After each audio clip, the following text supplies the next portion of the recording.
Here in Colorado Springs, Colorado, we're here with Sarah Beard. We're in front of the Olympic Shooting Center. Sarah is a member of Team USA. Sarah, it's good to see you. Good to see you. You are a proud TCU Horned Frog. What is it like? What's the difference between TCU and up here in Colorado Springs? It's a very big difference. Here it's more international style shooting, and then the atmosphere is way more more athletics in general.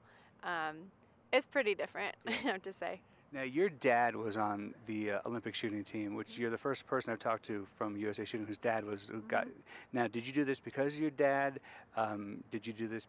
Did your dad do it? Did your dad put you into it? You know, what got you into this? Actually, I had to beg him for me to shoot, and he didn't let me shoot for a couple of years because he thought I only wanted to do it because of him, Okay. and to make him happy, that whole thing. Right. But I ended up shooting, starting shooting, and I actually loved it.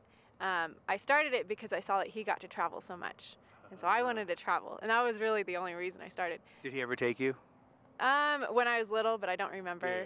Yeah. We do little family trips to California or wherever, but I'd see all these things around the house, caribou skin or random things that he got from Norway or whatever, and I thought that was so cool. So I picked it up, and then I actually liked shooting itself, so I stuck with it, and I've gotten to travel since then. Yeah, no, I bet. And what is your discipline? I shoot both women's 3-position, small bore, and air rifle.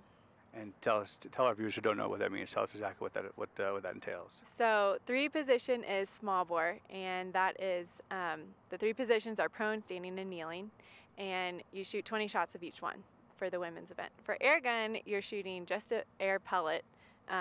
So it's not technically a firearm, but it's 10 meters away, and you're shooting just at a little tiny dot, and that's 10 meters versus small bore, which is 50 meters.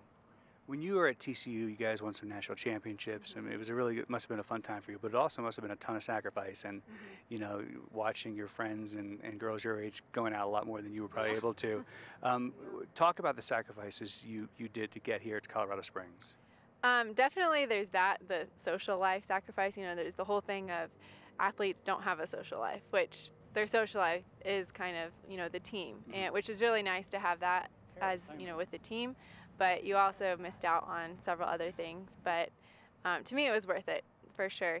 And there's also, the academic side, which is that you don't have as much time to study as you think you do, or other fun trips that your friends might be taking, and then you say, no, I have to train, or I have a competition then, or I have a test coming up that I'm not going to have time to study for otherwise. So it's mostly a time sacrifice. When you actually win an NCAA championship, we all know the basketball championships holding up the trophy, and we've all seen that. When you hold up that NCAA trophy and you're part of it, and that announcement is made, what does that feel like? Pretty incredible. It's neat seeing all that work paying off, and it's different from international because internationally we don't shoot in teams really. It's an individual event.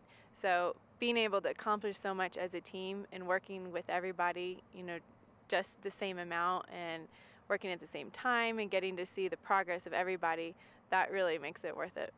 Talk about, there were some staggering numbers in terms of wins and losses when you were at TCU. Talk about the records and brag on that for a bit. I don't. Once we passed the 40 win mark, I lost count. Is it an old hat by then? Yeah, I kind of lost count. But it was, for a while, every single time we'd win, it was now 36 game or 36 match win streak or whatever, and we're just yep, we're doing pretty good so far. So that was mostly regular season, obviously, but. It was pretty neat because we had a pretty good presence on campus, and people would say, I didn't even know that we had that here. And by the end of my career, it really changed to where I'd say, I'm on the rifle team, and they'd say, oh, you won the NCAAs, didn't you? And so that was pretty neat. Is that streak, is it still standing? No. No, we had a lot of seniors leave, so it kind of changed, unfortunately. As we've been talking, I saw some young members of some swim teams, and I saw there's lots of tour groups. People come through all the time. Lots of girls your age and younger. How do you get young girls, especially, involved in shooting? There's several different ways, and if you look at shooting, especially within the women in shooting, there's a lot of different personalities. But a lot of it's just getting them on the range, and once they're on the range, a lot of times, especially females, will really fall in love with it because it's individualized, and it's kind of a joke that a lot of times women are better shooters than men, and so they It's love not a that. joke. I hear it and see it all the time, so it we happens all we know. So if they get on the range and they're beating men, then it's like, it's the best thing, and they love that. And obviously the men, they're okay with it because it gives them competition usually. But usually it's just getting them on the range, and that's how most people started. If you ask them, they'll say, "Yeah, I was just at like a 4-H event or something, and I just picked up the gun and shot it." And then they get in, then later on down the line, they're like winning Olympic medals, which is crazy. I'm sure you had a low point or a lowest point where you just were about to give up and quit. And how did you get through that? And what made you go on and get here to Colorado? A lot of it is hearing other people tell their stories and talk about, how they also went through that point. So something unique within the international shooting community is that it is a community.